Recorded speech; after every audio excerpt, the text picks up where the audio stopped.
Selamat pagi adik-adik dan Bapak Ibu guru. Izinkan saya memperkenalkan diri. Nama saya Bayu Aji Rahmanto, atau biasa dipanggil Bayu, atau kalian bisa menyebutnya Mas Bay, Kak Bayu, atau yang lainnya terserah. Dan izinkan saya memperkenalkan kru kita pada hari ini, yaitu Bapak Waluyo dan Bapak Santoso. Beliau berdua merupakan kru yang sudah sangat handal, yang sangat profesional, yang sudah malang melintang di dunia perbesar selama bertahun-tahun. Jadi adik-adik tidak perlu risau untuk keamanan pada perjalanan kali ini. Saya selaku tour leader teman-teman semua, mewakili dari Mas Tour, dengan agenda kita pada hari ini, yaitu dengan perjalanan untuk ke Monas. Sebelumnya udah ada yang pernah ke Monas belum? Belum. Mungkin sebagian ada yang udah ya. Kakak akan cerita sedikit mengenai Monumen Nasional itu sendiri. Monumen Nasional itu sendiri lebih populer disingkat sebagai Monas. Adalah monumen peringatan setinggi 132 meter yang didirikan untuk mengenang perlawanan dan perjuangan rakyat Indonesia melawan pihak kolonial Belanda. Pembangunan monumen ini dimulai pada tahun 17 Agustus 1948 di bawah perintah Presiden pertama kita, yaitu Bapak Soekarno, dan dibuka untuk umum pada tanggal 12 Juli 1975. Tugu ini dimahkotai lidah api yang dilapisi lembaran emas yang melambangkan semangat perjuangan yang menyala-nyala. Asiknya tuh, menyala-nyala. Monas ini terletak di tengah lapangan Medan Merdeka, Jakarta. Ada yang tahu nggak sebelumnya arsitek Tugu Monas atau pernah baca artikel?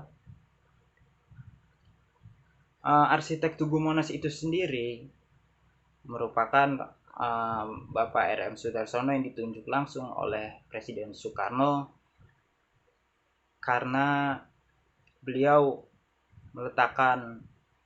melambangkan proklamasi kemerdekaan dengan memasukkan angka 17,8 dan 45 yang melambangkan 17 Agustus 1945. Sejarah panjang mengenai Monas itu sendiri cukup panjang, adik-adik. Pembangunan monumen ini sempat terhenti karena adanya peristiwa pemberontakan G30 SPKI. Sejarah Monas secara umum pembangunannya bisa dibagi dalam 3 periode, yaitu pada tahun 61 sampai 65, yang kedua tahun 66 sampai 68, yang ketiga tahun 69 sampai 1975. Nah, area di mana Monas dibangun memiliki luas 80 hektar, adik-adik. Area ini mengalami beberapa pergantian nama. Awal ya disebut dengan Lapangan Gambir, lalu berganti nama Lapangan Ikeda, lalu Lapangan Merdeka, lalu Lapangan Monas, dan akhirnya dikenal dengan nama Taman Monas. Di bagian paling yang atas monumen ini terdapat mahkota berbentuk lidah api obor yang menyala. Lidah api ini awalnya dilapisi emas berat 35 kg. Satu hal yang menarik, adik-adik, sekitar 28 kg dari keseluruhan emas ini merupakan sumbangan dari Teku Markam, seorang pengusaha Aceh yang terkenal pada saat itu. Luar biasa bukan? Pada tahun 1995, lidah api ini dilapisi ulang sehingga total berat emas Monas mencapai 50 kg. Di sekitar monumen terdapat area terbuka hijau, taman kota yang tertata rapi. Suasana hijau dan rindang cocok untuk bersantai bersama keluarga di sini. Oh iya teman-teman, lidah api ini melambangkan api yang tak kunjung padam, perlambang semangat bangsa Indonesia yang tidak akan pernah surut oleh zaman. Tidak hanya taman, teman-teman, di sekitar area juga terdapat jogging track dan lahan untuk berolahraga. Di beberapa spot terdapat juga karya seni indah berupa patung dan juga beberapa monumen dengan catatan sejarah. Sebelum masuk ke dalam tugu, Anda bisa berkeliling terlebih dahulu menikmati taman kota dan juga seni patung yang ada. Letak Museum Sejarah Nasional berada di bagian dasar Monumen Nasional, kurang lebih di kedalaman 3 meter di permukaan tanah. Teman-teman tak perlu risau kepanasan, soalnya di situ sudah ada ruangan pendingin AC. yang 3 meter dari permukaan. Museum Sejarah Nasional memiliki luas 80 kali 80 meter persegi dan dapat menampung 500 pengunjung, teman-teman. Terdapat kurang dari 51 diorama. Apa sih diorama itu? Ada yang tahu nggak? Nah, Ada yang tahu? Kakak kasih beng-beng. Hore, gak tahu. Diorama itu, teman-teman, miniatur 3 dimensi untuk menggambarkan suatu pemandangan atau suatu adegan yang memperlihatkan sejarah Nusantara mulai dari masa prasejarah, masa kerajaan Nusantara yang lampau, penjajahan kolonial Eropa, perlawanan pahlawan zaman dulu melawan kolonial Belanda dan VOC, pergerakan nasional, penjajahan Jepang, kemerdekaan RI sampai dengan masa Orde Baru, yaitu masa Orde Baru itu yaitu masanya zaman Bapak Soeharto. Setelah kita dari ruang ke Museum Sejarah Nasional, kita akan ke ruang kemerdekaan, yaitu ada amphitheater, tempat pertunjukan ruang kemerdekaan. Berada di dalam cawan monumen, teman-teman. Untuk menuju ke sini, teman-teman, nantinya menggunakan tangga berputar dari pintu selatan dan utara. Ruangan ini menyimpan simbol kenegaraan dan kemerdekaan Republik Indonesia. Di dalam ruang kemerdekaan, Monas ini digunakan sebagai ruang tenang untuk mengheningkan cipta dan bermeditasi mengenang hakikat kemerdekaan dan perjuangan bangsa Indonesia. Naskah asli proklamasi kemerdekaan Indonesia disimpan dalam kotak kaca dalam pintu gerbang berlapis emas. Pintu mekanis ini terbuat dari perunggu seberat 4 ton berlapis emas dihiasi ukiran bunga wijaya kusuma yang melambangkan keabadian, serta bunga teratai yang melambangkan kesucian. Pintu ini terletak pada dinding sisi barat, tepat di tengah.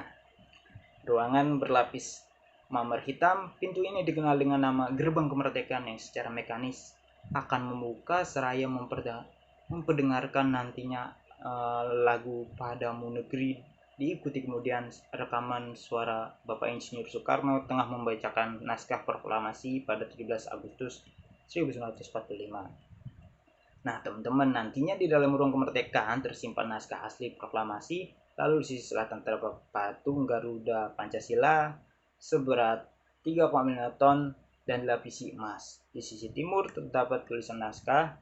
Di sisi utara kita bisa melihat Kepulauan Nusantara berlapis emas.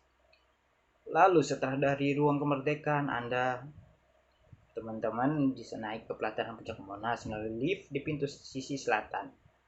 Pelataran puncak Monas berukuran 11 kali 11 meter dan dapat menampung 50 orang, teman-teman.